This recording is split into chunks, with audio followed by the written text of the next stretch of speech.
Assalamualaikum warahmatullahi wabarakatuh. Teman-teman, kembali lagi bersama saya. Dan di video kali ini saya akan coba membahas beberapa perilaku kepemimpinan yang harus dihindari, karena itu memang tidak baik untuk keberlangsungan sistem kepemimpinan. Oke, langsung aja. Perilaku yang pertama adalah perilaku tidak mengajarkan kemandirian kepada bawahannya. Yang saya maksud di sini adalah ketika si atasan hanya membatasi pekerjaan bawahannya sesuai dengan job desk-nya. Jadi kalau misalkan admin gudang hanya tahu tentang pergudangan, admin faktoris hanya tahu tentang faktur, admin piutang hanya tahu tentang pekerjaannya. Memang kalau dilihat sekilas, gaya kepemimpinan semacam ini akan disenangi oleh bawahannya, karena si bawahannya ini kalau udah menguasai satu materi, ya udah dia gak harus menguasai materi yang lain. Jadi nggak ada tantangan.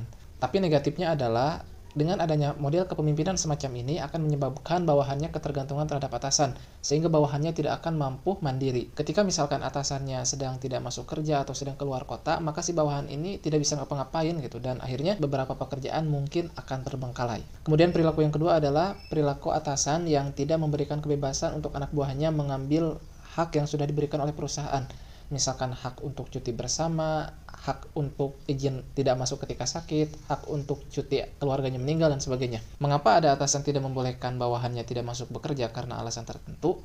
Jawabannya adalah karena ketika ada salah satu bawahannya yang tidak masuk, maka yang harus menghandle pekerjaan karyawan yang tidak masuk ini adalah atasan tersebut. Dan atasan tentunya dia juga udah punya kerjaan tersendiri dan harus menghandle pekerjaan yang tidak masuk. Sehingga atas dasar itulah si atasan ini nggak mau kalau misalkan karyawannya ngambil cuti, yang padahal cuti itu adalah hak dari setiap karyawan. Tapi karena dia tidak mau menghandle pekerjaan si karyawan yang nggak masuk ini, akhirnya dia melarang bawahannya untuk ngambil cuti sembarangan. Jadi kalau misalkan urgent banget baru boleh, kalau nggak ya nggak boleh gitu. Nah, hal ini terjadi akibat poin yang pertama ya, si atasan tidak pernah memberikan atau tidak pernah mengajarkan kemandirian kepada bawahannya, sehingga ketika ada salah satu dari bawahannya nggak masuk, otomatis yang bisa cuma dia dan yang menghandle harus dia, karena karyawan yang lain nggak bisa ngerjain pekerjaan yang si karyawan ini nggak masuk gitu. Kemudian perilaku yang ketiga yang harus dihindari oleh seorang pemimpin adalah tidak pernah mengapresiasi kerja keras dari bawahannya, dan dia sangat cepat memberikan tuntutan apabila ada yang kurang dari bawahannya. Misalkan seperti ini, hari ini dalam job desk saya misalkan sebagai admin gudang ada 10 poin yang harus dikerjakan. Nah, ternyata karena memang saya sungguh-sungguh di hari ini saya bisa melampauinya sebanyak 15 poin. Jadi yang ditargetkan 10 poin, tapi saya bisa melampaui sampai 15 poin.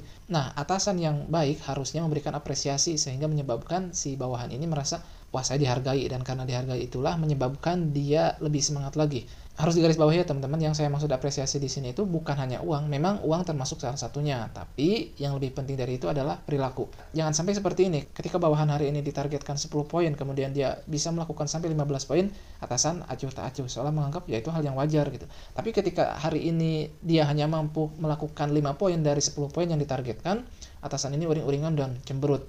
Nah, ini akan menyebabkan si bawahan ini ngerasa sumpek dan gak semangat untuk bekerja.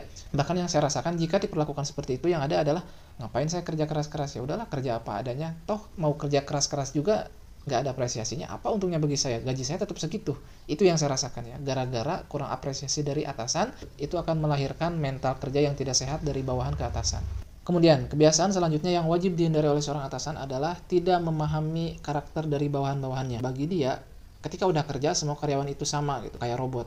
Sehingga ketika dia melimpahkan pekerjaan ke bawahannya, ada kerjaannya yang keberatan, ya dia nggak terima itu. Sebagai contoh gini deh, kalau seorang pelatih sepak bola Eropa menerapkan gaya kepelatihannya di Asia, itu sudah pasti tidak cocok gitu. Mau tidak mau, si pelatih ini sehebat apapun, ya dia harus ngikutin kultur dari si Asia ini. Bukan berarti dia menurunkan kualitas dari permainannya, akan tetapi cara dia menyampaikan pola kepelatihannya, itu harus dengan cara yang Asia juga. Apalagi kalau si atasan ini mengukur orang lain dengan dirinya. Misalkan yang jadi permasalahan adalah tentang keberangkatan dan pulang malam. Si atasan ini berasal dari background yang istrinya kerja, dia kerja, dan anaknya sudah pada besar. Sedangkan di antara bawahannya ada di antara mereka yang istrinya ibu rumah tangga, nggak kerja, dia masih punya anak yang kecil. Nah, otomatis bagi si atasan, mungkin dia lama di kantor tidak akan bermasalah. Dia misalkan berangkat pagi-pagi mengantar istrinya dan sebagainya, kemudian siang hari sampai malam karena istrinya masih bekerja, ya dia nggak ada yang ganggu di kantor. Tapi bagi bawahannya yang dia istrinya ada di rumah, yang anaknya masih kecil, otomatis anaknya butuh lebih banyak waktu dengannya. Sehingga kalau berlama-lama di kantor, itu bermasalah bagi keutuhan keluarganya. Sehingga tidak heran kalau misalkan si bawahan ini sering ngeluh akibat sering pulang malam. Tapi si atasan tidak menerima, gara-gara dia mengukur bahwasannya, saya aja gak masalah kalau pulang malam, terus kalian kenapa gitu. Jadi si atasan ini selalu mengukur baik buruknya sesuatu atas dasar apa yang dia suka dan apa yang dia bisa atau nggak bisa gitu. Coba kalau misalkan dia merasakan, wah seandainya saya juga istri saya di rumah, saya masih punya anak kecil yang harus saya bonding dengan dia gitu. Apakah dia masih bisa merasa bahwasanya berlama-lama di kantor itu adalah hal yang bukan bermasalah gitu? Kemudian poin selanjutnya yang wajib dihindari oleh seorang atasan adalah dia lebih mempercayai orang lain dibandingkan anak buahnya. Misalkan gini, di tempat saya misalkan ada selisih barang. Kemudian ada dari pihak luar, entah itu dropping ataupun gudang, yang mengatakan bahwasanya selisih barang ini disebabkan atas kelalaian dari admin gudang yakni saya. Tanpa konfirmasi atau mencari kejelasan dari saya, pihak yang tertuduh, atasan saya ini langsung aja percaya terhadap perkataan orang luar dan langsung menjudge saya. Mungkin niat atasan itu nggak seburuk itu ya teman-teman, tapi niat dia adalah ingin menjunjung tinggi bahwasanya ketika ada sesuatu yang salah, salahkan aja terlebih dahulu diri sendiri gitu. Jangan sampai cepat-cepat menyalahkan orang lain tanpa ada bukti itu, karena itu adalah contoh dari perilaku orang yang salah gitu. Mungkin maksud dia ke arah sana. Tapi ya yang salah adalah dia tidak pernah melakukan klarifikasi kepada bawahannya, dan juga di sini dia tidak mau disalahkan, artinya yang mau dia salahkan adalah anak buahnya, sedangkan dia pengen terlihat bersih. Ini yang buruk ya teman-teman. Harusnya kalau saya pribadi berada di situasi itu ya saya kumpulkan orangnya. Ini pendapat dari tuduhan orang luar dan ini pembelaan dari anak buahnya sendiri gitu. Dan nanti diambil jalan tengahnya. Tapi yang terjadi pada tipe atasan seperti ini adalah dia lebih mendengarkan tuduhan dari orang luar kepada saya, tapi ketika saya melakukan klarifikasi untuk membela terhadap benar tidaknya tuduhan tersebut, dia tidak mau mendengarkan itu dan menyuruh saya untuk langsung perbaiki diri. Yaudahlah kamu jangan ngeles, benerin aja apa yang salah di kamu gitu. Ini menurut saya kurang sehat gitu ya. Dia seolah-olah ingin image-nya ini tidak pernah menyalahkan orang lain dan selalu memperbaiki diri sendiri, padahal yang ada adalah dia menerima masukan orang lain dan tidak mau mendengar masukan dari bawahannya, sehingga kesannya dia terlihat bersih tapi anak buahnya ngebatin gitu.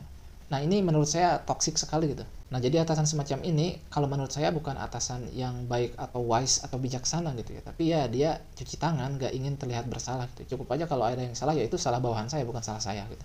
Padahal kalau berpikir lebih jernih lagi, kalau suatu divisi ada yang salah gitu ya, ya tentunya yang disalahkan adalah atasan itu terlebih dahulu. Saya yakin orang lain pun menganggap kalau ada apa-apa dengan saya bawahannya, yang disalahin ya atasannya gitu, karena gak bisa ngedidik bawahannya. Kemudian kebiasaan buruk yang wajib dihindari oleh seorang atasan adalah berpikiran tertutup dan tidak terbuka. Salah satu contoh yang paling konkret adalah ketika dia tidak mau menerima saran dan kritik dari bawahan. Ya mungkin dia merasa bahwasanya ya bawahan itu adalah anak kemarin sore, sedangkan saya adalah seorang atasan yang berpengalaman dan pernah di posisi kamu. Jadi kamu jangan ngajarin saya. Dan bahkan seringkali ketika kita nyindir terkait sesuatu yang harus diperbaiki misalkan dari atasan, jadi setiap kritikan dari bawahan itu kalau gak dianggap sebagai kebencian ya dianggap sebagai bercandaan. Jadi artinya gak pernah didengar gitu. Kemudian perilaku selanjutnya yang wajib dihindari oleh atasan adalah dia hanya mendengarkan isu-isu yang sifatnya besar atau sudah ramai di area pekerjaan. Jadi ada tipe atasan yang ketika bawahannya ngeluh ke dia, ada masukan ke dia, dia gak pernah dengar. Dia hanya menganggap bahwasanya kritikan dari bawahan atau saran dari bawahan itu sebagai kebencian atau enggak sesuatu yang bercanda, jadi gak didengar sama sekali. Tapi kalau masalah itu udah rame di sekitaran tempat kerja, udah pada tahu semua dan atasan yang lebih tingginya tahu, dia baru dengar. Artinya di sini gaya kepemimpinannya adalah gaya ABS gitu, asal bapak senang. Dia tidak peduli dengan masalah-masalah yang sifatnya belum ramai gitu. Karena di sini yang dia jaga bukan bagaimana cara dia memimpin dengan cara yang baik, menjadi pemimpin yang bijaksana sebagaimana seharusnya seorang pemimpin, tapi di sini dia menjalankan tugas berdasarkan bagaimana cara menjaga nama baik dia sendiri gitu. Gak peduli bagaimana bawahannya, gak peduli bagaimana kondisi mental dari orang lain.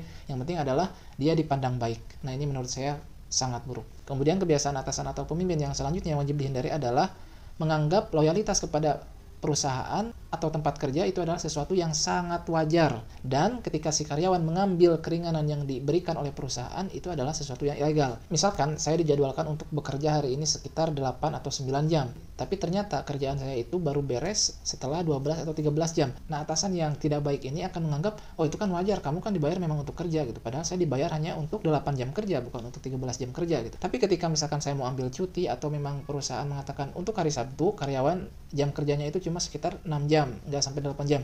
Nah, ketika saya mau mengambil keringanan itu, atasan menganggap bahwasanya bawahan yang mengambil keringanan kerja itu adalah bawahan yang tidak loyal dan itu adalah tindakan ilegal gitu. Jadi bayangin aja teman-teman, ketika kita kerja lembur sampai malam lebih dari 12 jam itu dianggap wajar dan tidak ada apresiasi sama sekali, seolah-olah tidak ada apa-apa. Tapi ketika kita mau mengambil keringanan bekerja, entah itu cuti atau jam kerja yang kurang dari 8 jam, itu dianggap sebagai karyawan yang tidak loyal, tidak punya etos kerja yang baik, dan tentunya punya attitude yang buruk. Bayangkan saja seburuk itu ya teman-teman. Nah, dampaknya apa? Dampak dari gaya kepemimpinan seperti itu yang saya tahu ya, yang saya rasakan adalah si atasan ini memang dari luar terlihat baik, tapi di dalamnya itu sangat banyak kisruh. Kurang lebih kalau saya menyebutnya dengan manajemen kepemimpinan panas dalam gitu. Karena dia menerima hal-hal buruk dari luar supaya dia terkesan sebagai orang yang baik dan menyenangkan, tapi di dalam tubuhnya dia rusak gitu. Nah, ini akan terjadi jika model kepemimpinan seperti itu tidak dihindari gitu. Akan ada kisruh atau lingkungan kerja yang toksik gitu, yang itu menyebabkan karyawannya nggak senang, ngedumel terus, punya dendam pribadi, dan tinggal menunggu waktu saja gitu. Mungkin dalam waktu tertentu ya, ketika sudah berjalan begitu lama, akan ada masanya semua terbongkar dan ya karir si atasan ini akan hancur gitu. Oh ya teman-teman, satu lagi yang ingin saya tambahkan terkait dampaknya. Karena di awal saya bilang tidak diajarkan kemandirian, maka setiap ada tawaran untuk naik jabatan ya dari pusat, itu selalu mental gitu. Nggak bisa, karena apa? Karena memang belum ada SDM yang mumpuni. Yang lucunya adalah ketika ada tawaran gitu ya, orang pusat yang datang ke distributor ditanya di sana ada lowongan untuk jabatan ini, misalkan jadi koordinator apa gitu ya, untuk naik jabatan, dia selalu bilang, "Duh, mohon maaf Pak, kalau di sini SDM-nya kurang mumpuni" gitu. Lucunya adalah dia mengatakan SDM-nya belum ada yang mumpuni, tapi ya sehari-hari dia tidak pernah memberikan kemandirian dan ilmu baru untuk anak buahnya gitu. Ini lucu ya. Saya mengira bahwasanya di sini yang belum mumpuni itu diri dia sendiri yang gak mau berkembang, itu bukan anak buahnya. Sedangkan anak buahnya hanyalah korban dari kemalasan dia untuk mengajarkan hal baru gitu. Lagi-lagi saya bilang bahwasanya dia mengukur bahwasanya dirinya udah nyaman di tempat itu dan gak ada keinginan untuk naik jabatan. Dan prinsip itu juga dia terapkan kepada anak buahnya yang mungkin anak buahnya ini mau naik jabatan gitu. Ya tapi karena dia berpikiran, saya aja untuk ke jenjang ini itu sulit, apalagi anak buah saya gitu. Padahal mungkin anak buahnya lebih cerdas dari dia gitu ya. Oke, barangkali itu aja sih untuk video kali ini. Semoga ada manfaatnya ya, baik untuk kita bawahan ataupun atasan. Sampai jumpa di video berikutnya. Assalamualaikum warahmatullahi wabarakatuh.